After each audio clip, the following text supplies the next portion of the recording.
everyone, and welcome to the Contemplative Science Podcast. I hope you're really well, wherever you are in the world listening in today.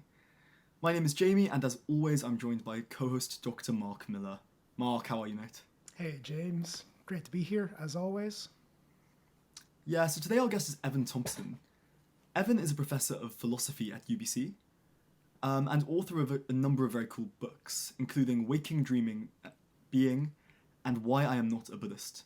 His research on embodied cognition, the self, and consciousness has in many ways carved the path for these topics. He's also a fellow of the Royal Society of Canada, and it's basically brilliant to have him on today. Evan, how are you? Good, thanks for having me.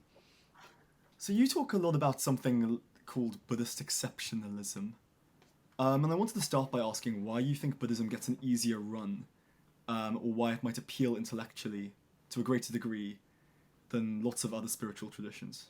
Mm-hmm. Yeah, so to quickly answer that question, I would say that Buddhism has been very, very successful in modernizing itself. So modernization is a phenomenon that we see across virtually every religious tradition, every so-called world religion, Christianity, Judaism, Buddhism, Hinduism, etc., Islam. And Buddhism has been very successful at doing that, where that means downplaying, or certain forms of Buddhism have been successful at doing this in certain contexts, where they downplay traditional metaphysical or ritual aspects of Buddhism and emphasize certain Buddhist ideas in a way that represents them as being especially rational and especially empirical according to scientific standards of rationality and empiricism. And so the way that connects to Buddhist exceptionalism is the very widespread perception in the West, and by that I mean, North America, Europe, Australia, the very widespread perception that Buddhism at its core really fundamentally isn't a religion. It's a first-person science or an inner mind science or a philosophical path or a life therapy. And it's not a religion because it doesn't have the need for a belief in an immortal soul or a creator God, and you don't have to accept anything supernatural to partake in Buddhism as a kind of inner meditative discipline. So that is a very modern rendition of certain aspects of Buddhism that in the history of the formation of what historians call Buddhist modernism, which started it started both in Asia and the West. It started in the West in the form of early scholarship on Buddhist canonical writings, for example, especially in Pali. Western philologists working in places like Oxford, reading those texts and reading into them European Enlightenment ideas of freedom and truth-seeking. So they saw the historical Buddha as represented in these texts as a kind of free thinker that fit with their own European Enlightenment sensibilities. And that was going on in parallel in Asia, in places like Burma and Sri Lanka especially, with a Buddhist reform movement in the context of Christian colonialism, where a very clever move was made where Buddhist teachers made certain kinds of meditative practices more available to lay people, while at the same time mounting this counter-argument against Christianity and European civilization, saying, oh, well, Buddhism is actually really the superior scientific religion, again, because, we don't have a creator God, and we don't believe in an immortal soul, and we believe in the law of cause and effect. So that's just a very, very quick kind of summary of what, in essence, I would say is the answer to your question, which is that that form of Buddhism, which then a number of Westerners, say in the 1950s and 1960s, went to places like India and came under the influence of very charismatic Buddhist teachers who had been steeped in that kind of Buddhist modernist outlook.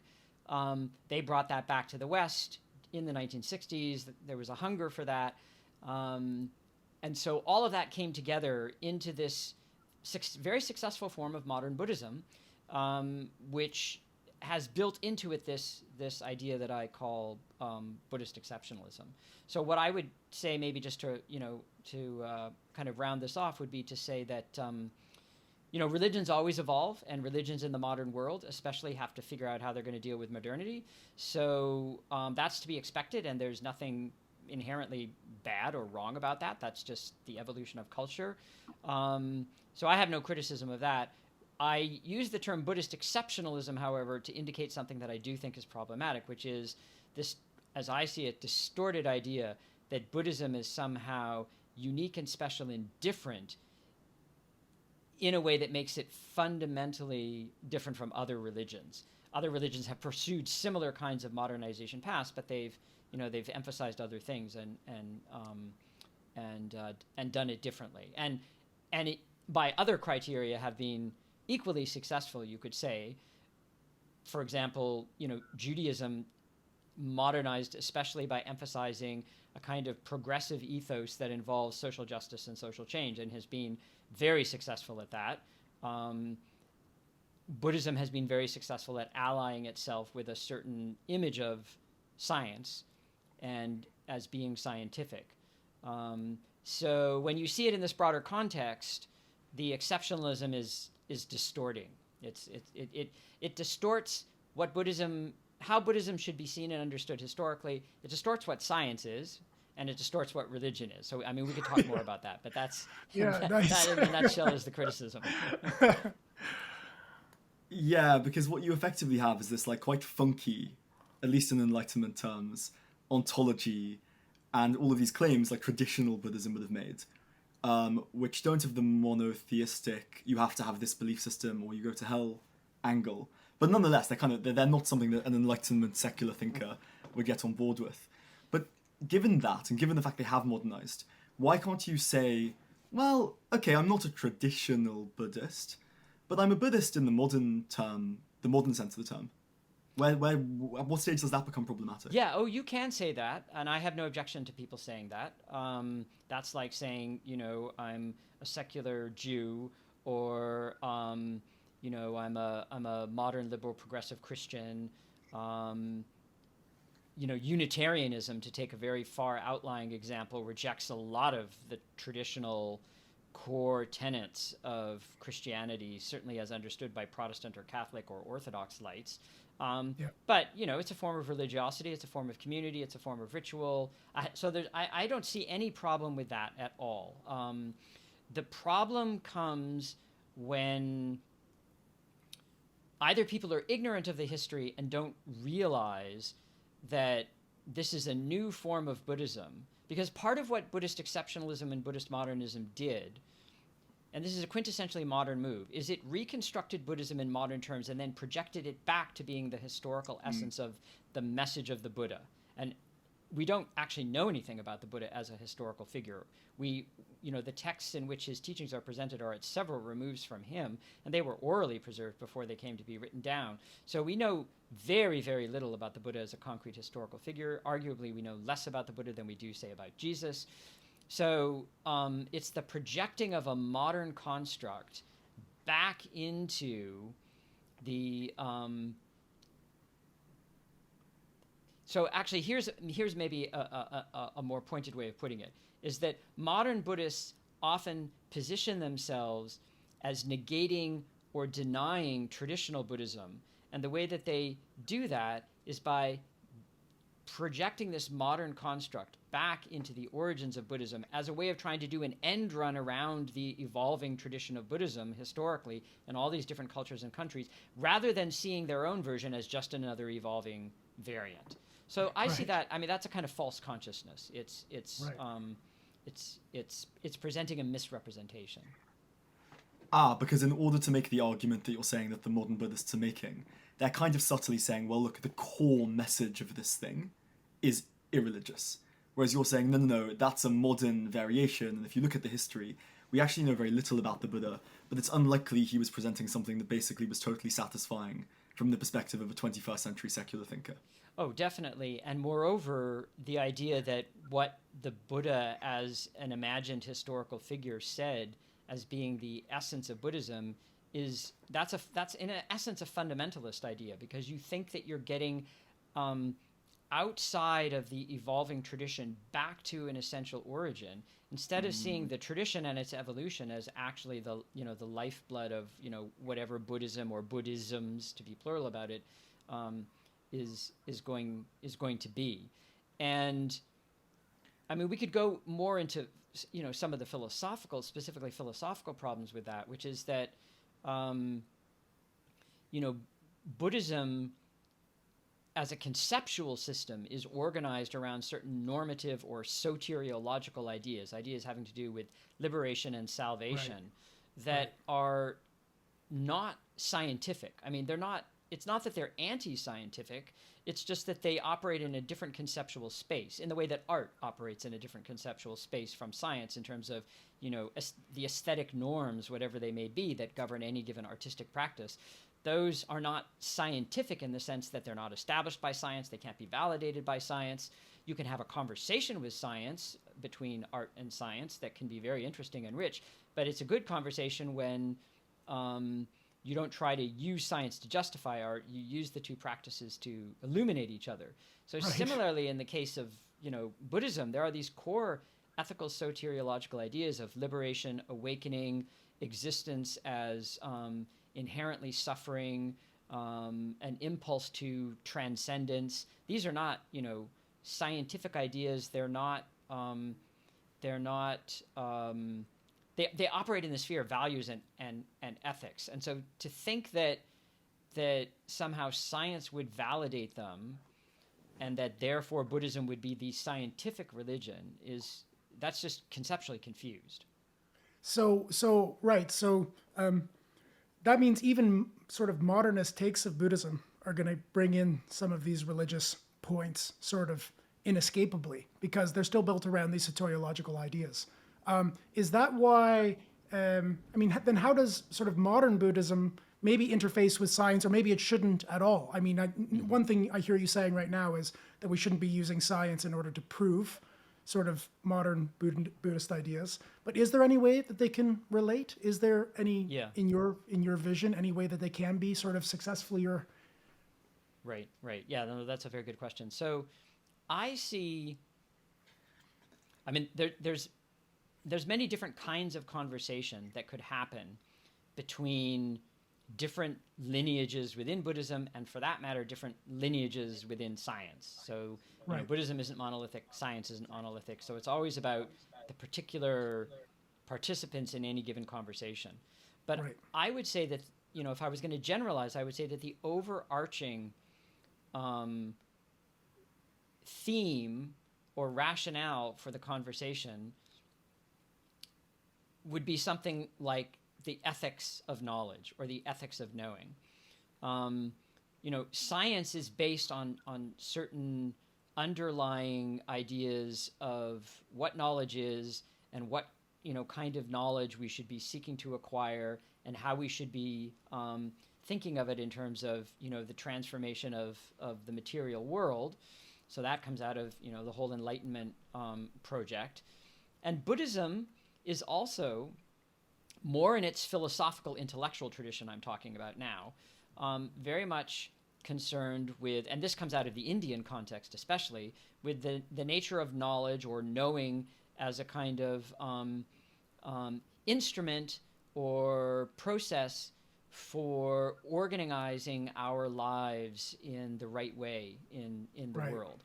So there can be, I think, a very interesting and important conversation between these different systems of knowing, with the different values that are driving them. Because to put it this way, knowledge or knowing is in some sense infinite. There's always more to be known. The idea that knowledge would come to an end, is in a way incoherent, I would actually say. But we're finite creatures, so then the question becomes, well, what should we be striving to know, and how should we be striving to embody it? And there, I think Buddhism, as an ethical system, can actually have some very important things to say in relation to science, because science has a checkered record on this matter. I mean, we just witnessed the amazing creation of world-altering, medical-altering vaccines in a remarkable space of time, and that's Yeah. fantastic. The politics of getting them out to everybody is another matter, because the world is under-vaccinated despite this amazing breakthrough. So that's a fantastic thing. But as we know through history, with the creation of the atom bomb and other things, science has been a servant to incredible destruction. So this larger context or larger conversation about the ethics of knowing is how I would frame the discussion in very, very general terms between these traditions. It's so interesting. You immediately go to ethics of knowledge when, you would expect somebody, when they're talking about even modernist takes on Buddhism and science, you think meditation, Right. and like what are brain states that have to do with the various practices and styles of trainings and the states and traits that are developed through those trainings. But you went straight to sort of an ethics of knowledge, which I find so fascinating. Is there something sort of precarious in this other area that is worth talking about here?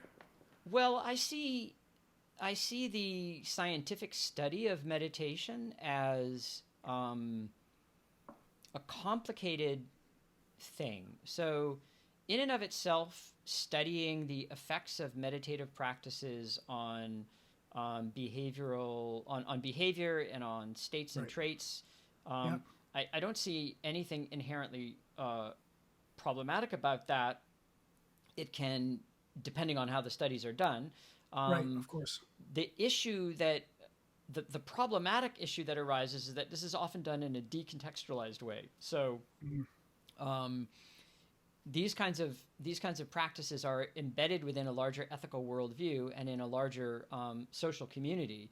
And if you just abstract an individual out, and think that the nature of those practices and the effects that they have is revealed by seeing what happens in the brain measured with fMRI or EEG, you may find significant effects, but interpreting what they are when you've bracketed out this larger context becomes very problematic. So, the analogy that I use in my book, Why I'm Not a Buddhist, is that if you're studying, say, expert performance or expert experience, in the case of, say, like Yo-Yo Ma and his cello playing, well, of course, because he's devoted his life to practice and performance and training, you're going to expect to see, very different activities in his brain in networks involving, musical cognition and motor enactment than you would from, let's say,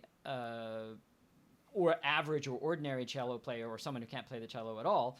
And those are real robust effects, and that can be interesting. But if you think that doing that informs you as to what the true nature of music is, or cello playing, or Bach, which you can't understand unless you understand, Lutheranism and conventions of Baroque music. I mean, so I see meditation as like that. Meditation is a practice, it's a skill, but its meaning is not to be found inside the brain, despite whatever very robust effects you might find in the brain on the part of, say, expert meditators.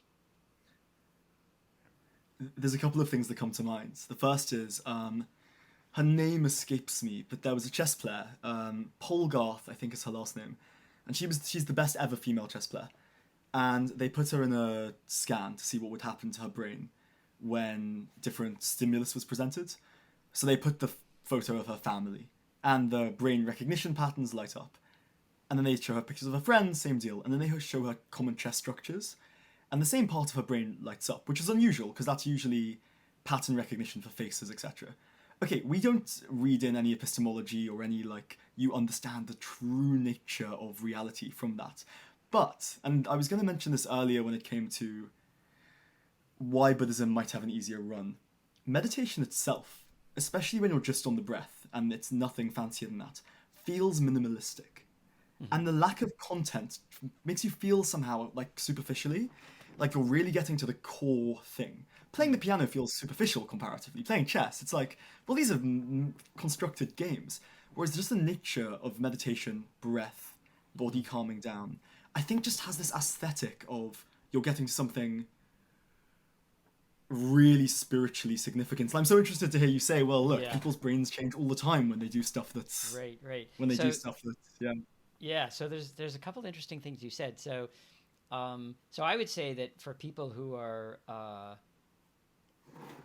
adept piano players, cello players, chess players, a lot of the same absorption that one might experience in, say, awareness of breath meditation is likely to happen in those practices as well. Number one. Number two, the idea that those practices are constructed and meditation isn't constructed, I think, is an illusion. I think, meditation is a scripted practice. It's ritual in the sense that you put yourself into a somatic and mental set that is about, it's a kind of, as if structure. You're putting yourself into a certain context of practice in order to enact something that, meets with an instruction you've been given, or has to do with the larger framework of, say, awakening. And if you go on a meditation retreat and it's a social practice, there's all sorts of scripted and constructed things. So the idea that it's minimalist, it is minimalist in one sense, in that you're sitting, you're not moving, you're paying attention to your breath, you're slowing things down metabolically. That has, calming effects. For some people, it can be anxiety inducing for others, but depending on who they are. But, it has kind of down regulation effects, you could say. So you could say it's minimalist in that way, but it's within a context, a larger context that is very constructed. There's nothing wrong with that. I mean, we human beings are social, cultural animals, and we construct context for ourselves in order to create certain kinds of, psychosomatic states. But this idea that when you're meditating, you're kind of turning off construction and you're tapping into something that's deeply there and unconstructed.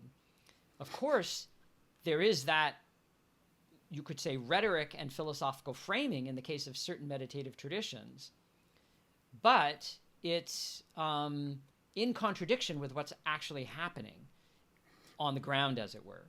And again, my point is not to say here that you can't tap into deeper, more profound sources of, experiential well-being and meditation through doing these practices. But the idea that you're somehow stepping outside of a constructed context, I think, it's rhetoric, and it's an illusion. It's just not actually what's happening.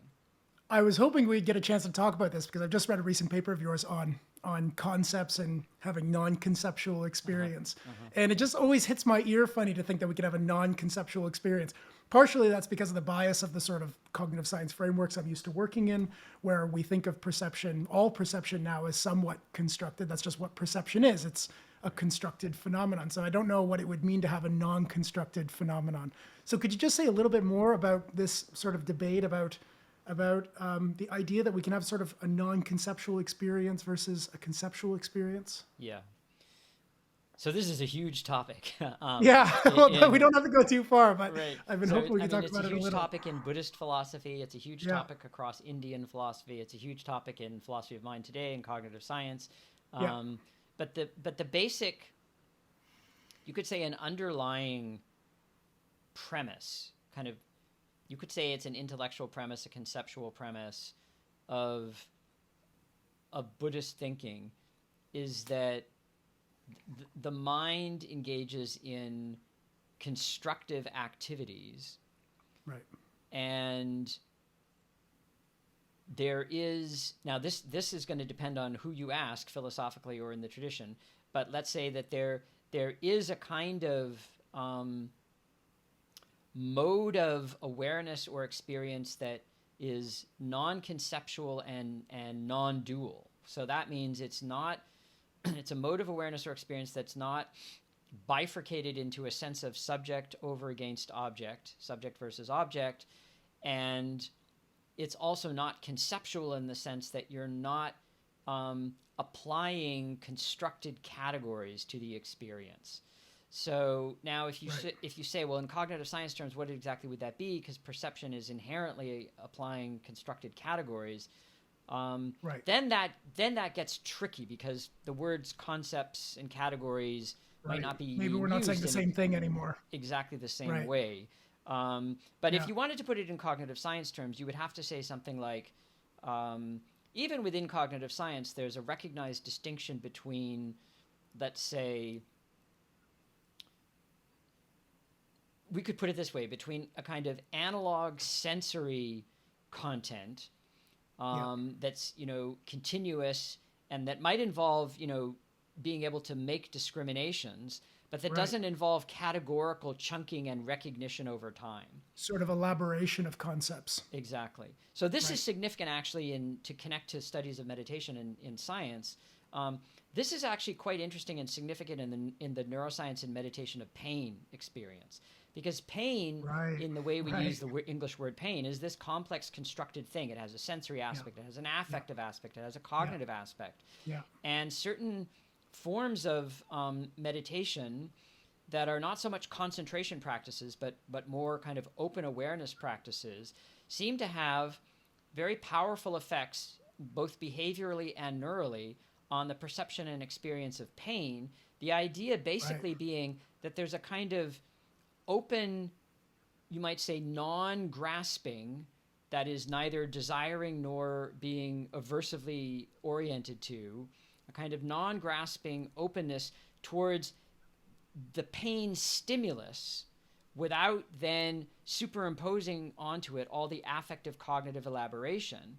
And that goes along with actually a very accurate ability to discriminate the sensory intensity of pain, with a reduced report of unpleasantness, and a reduction in brain areas that are associated with kind of affective appraisal.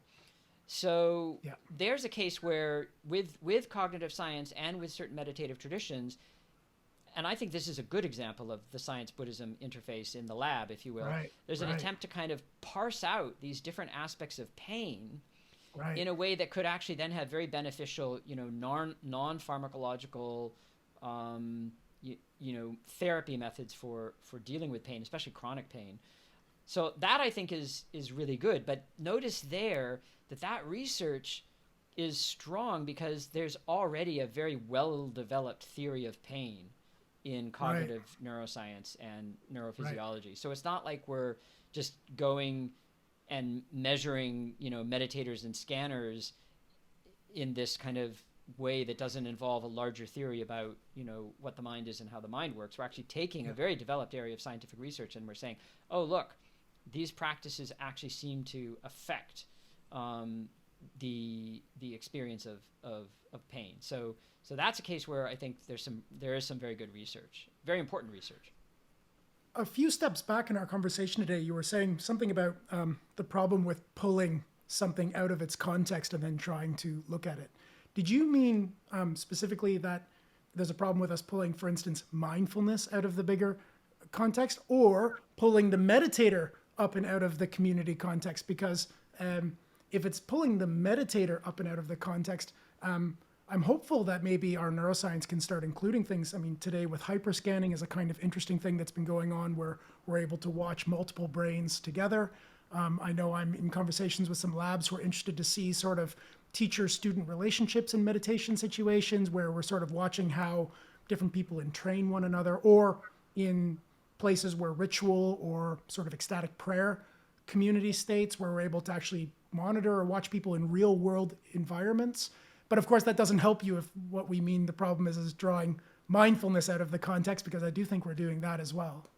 Yeah, I really mean both, actually. So, mindfulness, what happens with mindfulness in our culture a lot of the time, not always, of course, is that it gets not just decontextualized from the larger framework of Buddhism, it gets recontextualized in a way that emphasizes, individualism and consumerism. So I don't really have a problem with secularizing certain aspects of mindfulness practice in the way that's being done with mindfulness-based cognitive therapy or mindfulness-based stress reduction. I mean, those are important therapies. They benefit a lot of people. You know, I don't see anything inherently wrong with that at all. What is problematic is when that then gets folded into a recontextualization in terms of basically late-stage capitalism, where you have a kind of, you know, individualist, consumerist conception of how the person relates to society, both factually and normatively. There, I think we get a reinforcement of our own sort of inbuilt cultural narcissism that I just think kind of is self-perpetuating and feeds a kind of, you know, you could say sickness of our culture. So it's presented as if it's a cure, but it's actually a kind of panacea, and it reinforces a deeper sickness. So that would be one point about mindfulness. Sorry, just before you go on, can you just say one more thing? What is it about the sort of maybe mindfulness movement that you see is feeding into this capitalistic idea? What was the exact point there? Oh, the point there is that, you know, people, for example, suffer from stress and anxiety, and they're told to practice mindfulness in the Amazon workplace or in their office cubicle. And that's just like, it might help them a little bit, but that's not the problem that they're facing. I mean, the problem they're facing is they're exploited and, you know, they're not valued and they're degraded. And you're telling them it's just a problem inside them that they can cure through their own private practice of mindfulness. So being that's used as a kind of opioid for the masses exactly, to make you not rebel against conditions that should be changed. The condition should be changed. Exactly. You should get better at taking abusive conditions. Right. Exactly. Yeah. Exactly. Got it. But the other point about social neuroscience, I mean, I think a lot of looking at coupled brain rhythms, you know, enlarging the frame to include not just coupled brain rhythms, but, you know, a larger embodied perspective of, you know, the brain and the heart and other physiological processes and markers. I mean, I think that's great, but I think the danger nonetheless is a kind of reification where you then think that because you're looking at the biological side of things, that you've actually fastened on to what the reality of those things is. Whereas I see the biological things as conditions or elements in a larger phenomenon, where the conditions and elements should not be identified with the phenomenon. They should be seen as kind of enabling factors for it. So at best you can say this is what the brain, body, and environment look like when you're having these kinds of experiences. But that's as much as we can say. We can say, well, look, those are the states. Exactly. Yeah. Evan, I'm interested in... I can't work out, basically, what you're committed to when it comes to the funky stuff, the Enlightenment. Yeah, this is a good topic. Like, my understanding of Enlightenment, and there's obviously a bunch of forms, but I think basically what people mean is you realize, so it's kind of the epistemology thing again, some fundamental truth about yourself, nature, bang, permanent change of experience. I can't work out whether you're committed to cool bullshit on that epistemology point, or whether you can kind of run with it. And I just wanted you to clear it up. Yeah. Okay. So that's a big question. It's a good question. So I would say that I have no doubt that people experience, you know, profound transformative experiences that they may then use the word awakening or enlightenment to describe, and that involves a transformation in certain modes of understanding, and you could say certain modes of knowing, though we would need to say more about that. It certainly always goes along with an epistemic feeling of knowing, a kind of like noetic feeling of insight. The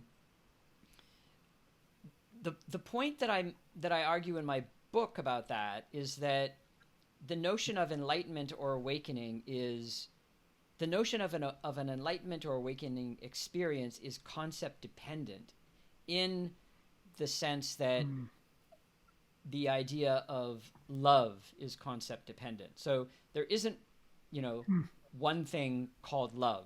there's, there's romantic love, there's sibling love, there's love for a pet, there's, divine love, there's medieval courtly love. I mean, what love is as a human experience always depends on how you conceptualize it. The conceptualization makes it be the kind of experience that warrants being called love in one or another mode. So I would say the same about awakening or enlightenment. There are many, many transformative experiences that people have, and when they get labeled as awakening or enlightenment, they're getting conceptualized. And that conceptualization actually makes the experience is part of what makes the experience have a certain kind of significance. So now, if you ask me, okay, so yeah, I'm going to go along with all that. There's no like such thing as a enlightenment or awakening experience outside of being conceptualized as such.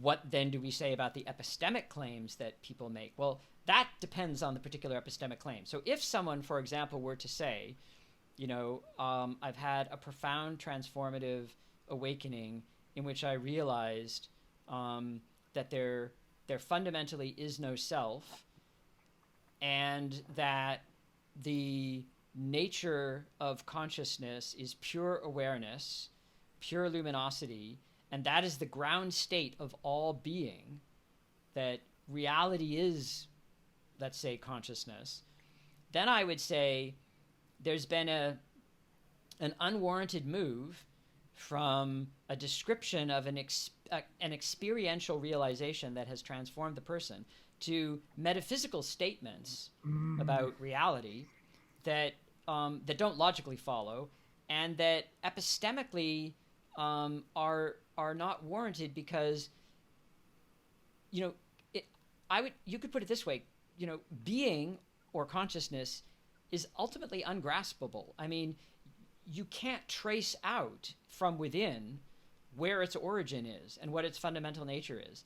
And you actually can't trace from the outside either what its origin or its fundamental nature is. I mean, you it's like you can do ever more refined neuroscience investigations of consciousness, and there will remain the fact that any examination of the brain is as the brain as showing up as a perceptual object within the horizon of consciousness. So you never step outside consciousness and track it down to something that's fundamentally not consciousness or that's outside of consciousness. So that's from the outside. From within, you can go down the rabbit hole deep experientially, but you can never see the underlying generative source of that, despite what one or another tradition might claim. At least that's my own view. So there's a way that it always escapes, and wherever you are, you're sort of thrown back in the loop. It's like an Escher engraving, You're sort of like, you're viewing the painting in the gallery, and then you're thrown into the depiction, and it's a depiction of you that feeds back into you as looking at the picture, and there's no way out of that. So when you hear like Sam Harris, right, say the feeling of seeing no self as a truth, it's like seeing a snake and then you see it's a rope. And like, it's just obvious to you that you can't go back now to thinking it's a snake, it's a rope. You basically say that doesn't extend to the metaphysical claim about the nature of existence or the nature of the self. That's just a claim about how it feels. And inevitably you're stuck in this loop where you can't actually trace it. Yeah, that's right. So, I mean, the snake rope analogy is one where, you've got this kind of like horizon of your consciousness, this vista that's sort of horizontally bounded of your consciousness, and you see something, and you like jump back and think it's a snake, but then you realize it's a rope, and so you never respond to that thing in the same way again. You realize, oh, it's really a rope, and it's also susceptible, given a certain mindset, to being sort of having superimposed on it a snake. That's a sort of evolution in your experience. But the idea that you could, on the basis of that kind of evolution, then claim that you have exhausted the depths of reality such that there could never be any further revision or alteration or openness, that it could turn out experientially you hit a limit and there's no further openness or depth. There's actually some technical arguments in Advaita Vedanta for why that has to be the case, but it still doesn't, at least as I see it, warrant the statement that you have plumbed the depths of reality, because that's a perspective, if you will, from within. But that doesn't tell you anything about the Big Bang, the evolution of biological life, the nature of disease, viruses. I mean, there's just all sorts of things that perspective just doesn't give you access to. Is it a mistake here between thinking that these things are going to solve metaphysical claims rather than soteriological ones again? I mean to say, like, we don't need to necessarily we don't need to take on the metaphysical baggage in order to get well from those insights.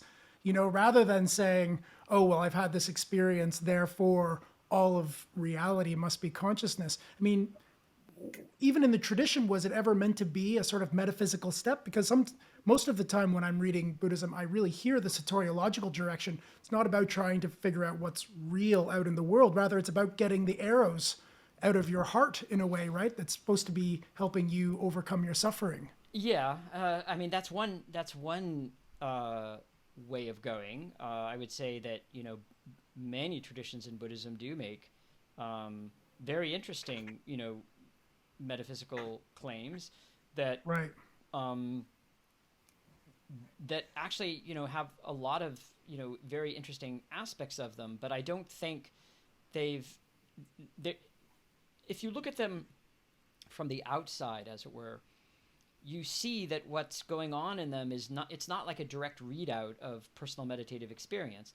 It has to do with an ongoing kind of hermeneutics of scripture and debates about different interpretation and the evolution of different schools with different understandings of practice.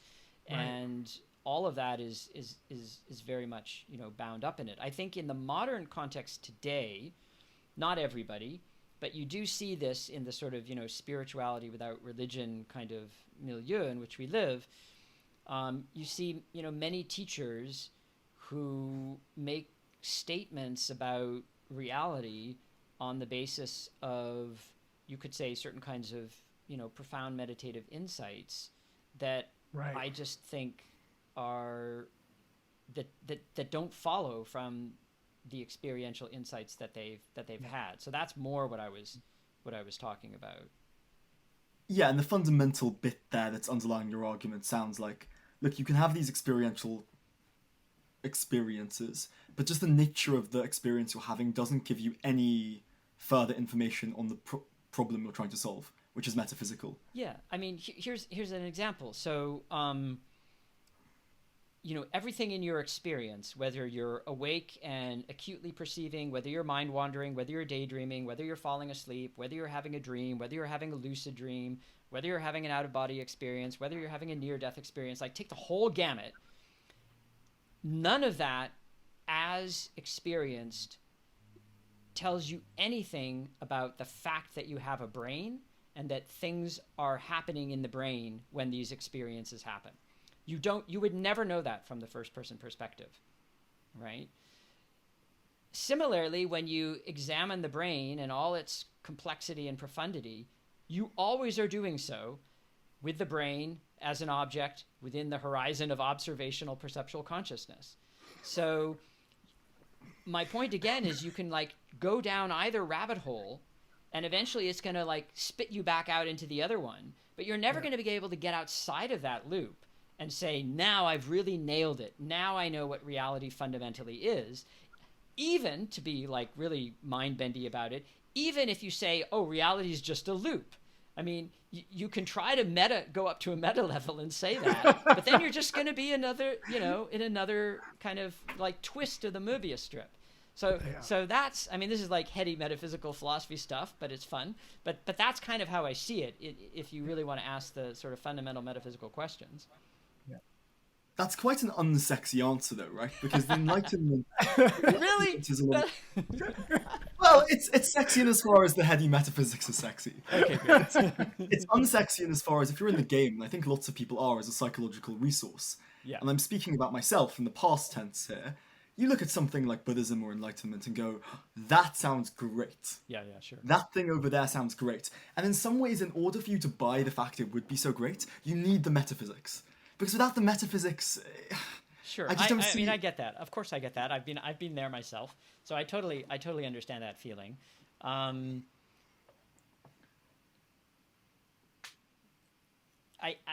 I think so. Some people aren't interested in the metaphysics at all, or they just, like they're interested in it because it makes a tangible difference to their life. And the bigger metaphysical story is sort of like, well, that's maybe not why I'm here. It's interesting, but that's not why I'm here. So that's fine. That's totally fine.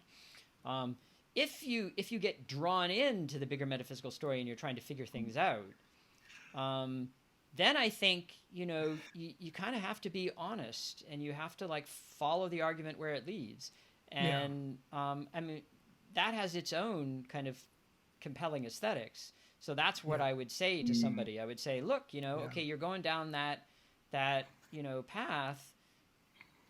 Then be rigorous about it. Commit yourself to it, and don't try to just shut it down and script it prematurely. That feels like the remedy for loads of our ills today. The people should be taking philosophy, I think, sort of pervasively, right? That you should learn to be critical thinkers, to think through your belief systems and to think where your beliefs came from and where did you take leaps of logic and were they good leaps and why did you take those leaps?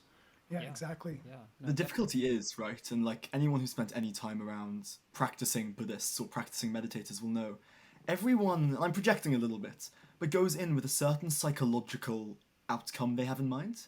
And the step, to go, I'm going to follow the logic here, really, and work out where I'm sort of making these leaps or where does the experience not account for the metaphysics.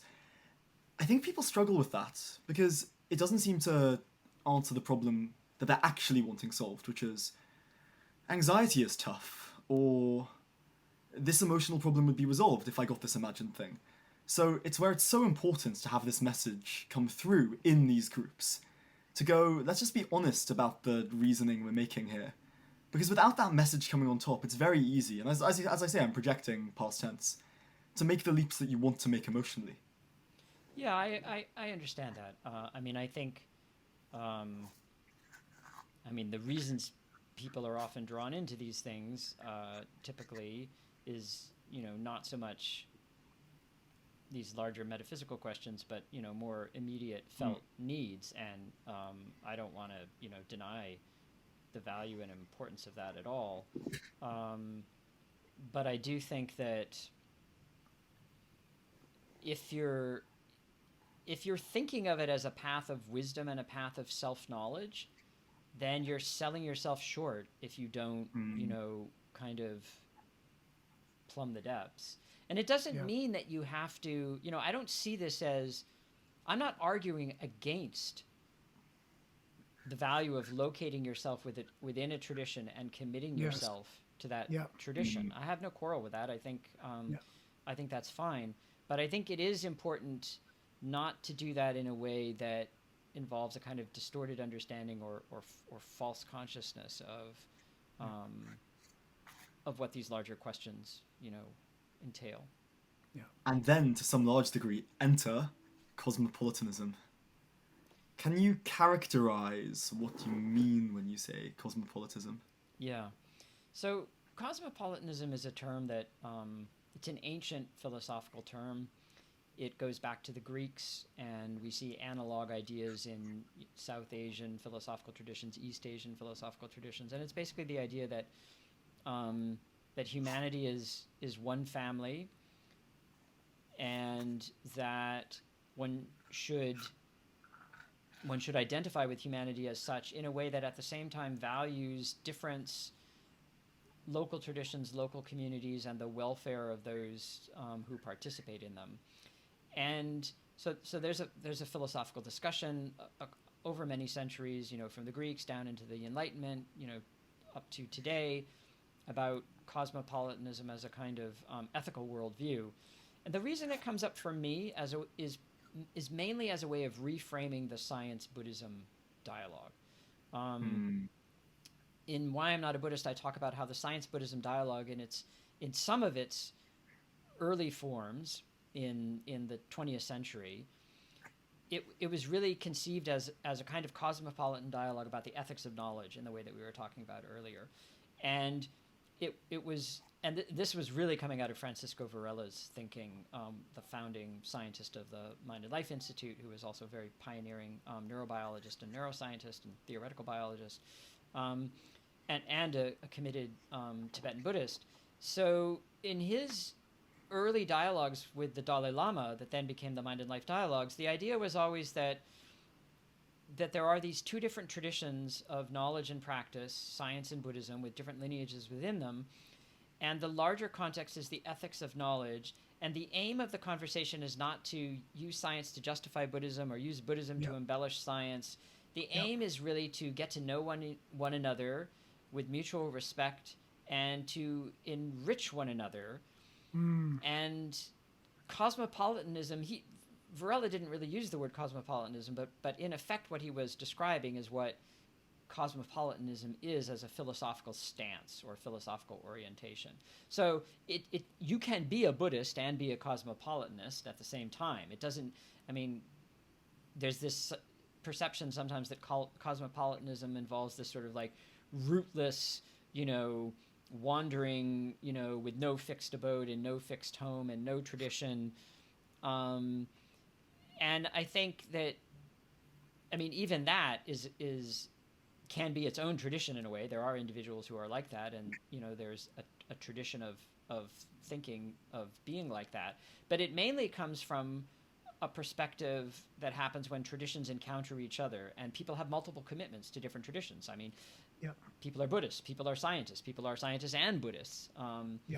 And I experienced, particularly through the work that I did for many years in the Mind and Life Institute, this tendency sometimes for people who were scientists and Buddhists, or scientists and meditators, they didn't necessarily have to be Buddhists, to think that the way to put those things together was to use the science to legitimize their meditation practice or legitimize their identification with Buddhism, because Buddhism is the scientific religion after all. And so I'm saying, no, that's not the right way to think about it. The right way to think about it is more like you have an ecosystem with biodiversity. So you have many different species, and a healthy ecosystem has many, many, many different species.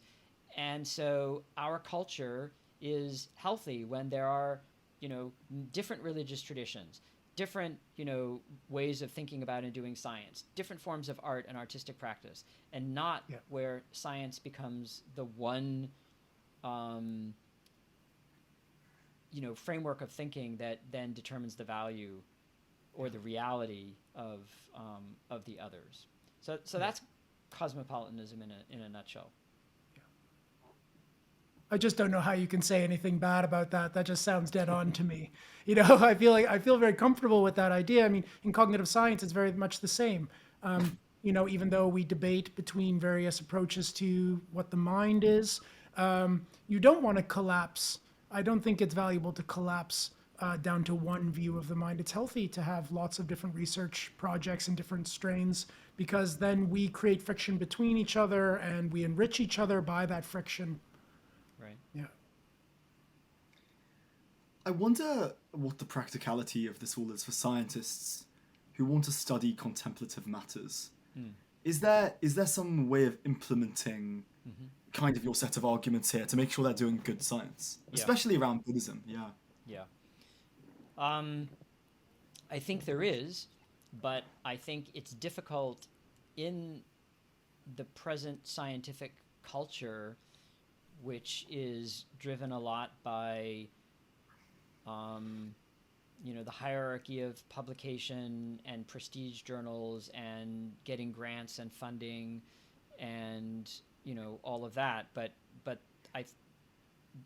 the reason it's difficult is because it needs to go, in a sense, it needs to be slower and more multifaceted in the way that it pursues the research. So, for example, I think in the case of studying meditation, that every lab should have an anthropologist and a science studies person as part of the team. So the anthropologist is someone who understands the social context of meditation and the practices and rituals that go into configuring it.